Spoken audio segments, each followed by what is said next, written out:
بسم اللہ الرحمن الرحیم من عمل صالحا من ذکر او انثى وهو مؤمن فلنحيينه حیاتا طیبہ ولنجزینهم اجرهم باحسن ما كانوا يعملون۔ جو شخص نیک عمل کرے، مرد ہو یا عورت، جبکہ وہ مؤمن ہو تو ہم ضرور اسے دنیا میں پاکیزہ زندگی دیں گے، یعنی خوشگوار زندگی دیں گے اور مزیدار زندگی دیں گے، اور آخرت میں ان کے نیک اعمال کا بہتر بدلہ بھی انہیں ضرور دیں گے۔ تو دوستو، اس آیت کے اندر دعوت عمل کی طرف ہر مومن بندے کو نصیحت کی جا رہی ہے۔ اب میں آپ کو ایک بہت پیاری حدیث پیش کرتا ہوں جس میں اللہ کے رسول صلی اللہ علیہ وسلم نے نیک کاموں کی طرف کتنی اچھی طرح مثال دے کر بیان فرمایا ہے۔ ایک مرتبہ اللہ کے رسول صلی اللہ علیہ وسلم نے صحابہ اکرام سے یوں ارشاد فرمایا کہ ایک شخص مرنے کے قریب تھا۔ اس نے اپنے بڑے بھائی کو بلا کر کہا کہ بھائی میں مر رہا ہوں، تو میرا ساتھ دے۔ اس نے کہا میں کیا کر سکتا ہوں، میں تیرے ساتھ بیٹھا رہوں گا۔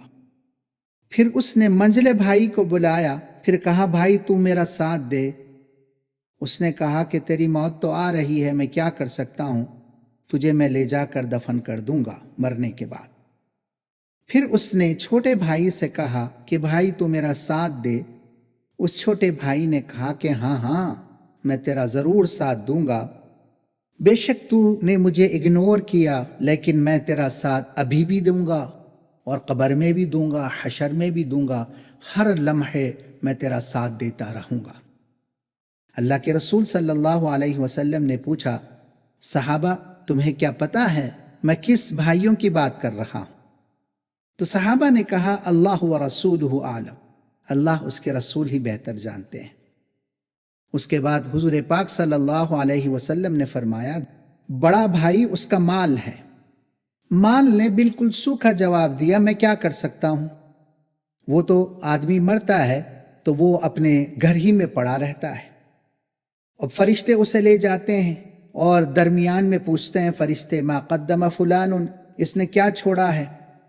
اس کے پیچھے اس کے وارث کہتے ہیں ما اخر فلان، اس نے پیچھے کیا چھوڑا ہے؟ بیوی بچے سارے لوگ یہی سوچتے ہیں کہ اس نے چھوڑا ہوا ہے تو چلو ٹھیک ہے، اس کو ہم استعمال کریں گے اور ہم اپنی ضروریات زندگی میں صرف کریں گے، انجوائے کریں گے۔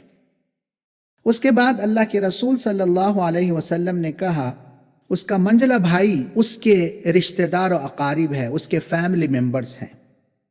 وہ یہ کہتے ہیں کہ بھائی ہم کیا کر سکتے ہیں، زیادہ سے زیادہ ہم یہ کریں گے کہ ہم تجھے نلا دھلا کر قبر میں اتاریں گے اور مٹھی ڈال کر واپس آ جائیں گے، اور تھوڑے دنوں کے بعد بھول جائیں گے۔ اس کے بعد اللہ کے رسول صلی اللہ علیہ وسلم نے کہا وہ جو چھوٹے بھائی کی بات ہو رہی تھی وہ اس کا عمل ہے، درحال ہے کہ ہم اس کو اگنور کرتے ہیں ہمیشہ اور اس کا ساتھ دینے کے لیے بیزار ہوتے ہیں، لیکن وہی چھوٹا بھائی جب ہم مرنے کے قریب پہنچتے ہیں تو وہ یہ کہتا ہے میں تو تمہارے ساتھ ہوں، ہر لمحہ تمہارے ساتھ ہوں، ہر منزل تمہارے ساتھ ہوں، اور یہاں تک کہ تمہیں جنت پہنچا کر ہی دم لوں گا۔ اسی لیے قرآن و حدیث سے ہمیں یہی سمجھایا جاتا ہے کہ کچھ کر لو اپنی اخروی زندگی کے لیے، ورنہ آخرت میں پچھتاتے رہ جاؤ گے۔ تو دوستو، میں ہوں حافظ خالد، صفہ اکیڈمی یوٹیوب سے۔ آپ اس چینل کو سبسکرائب کریں اور اپنے دوست و احباب کو بتائیں، ہم اور بھی ویڈیوز انشاءاللہ آپ کے لیے تیار کر کے بھیجیں گے۔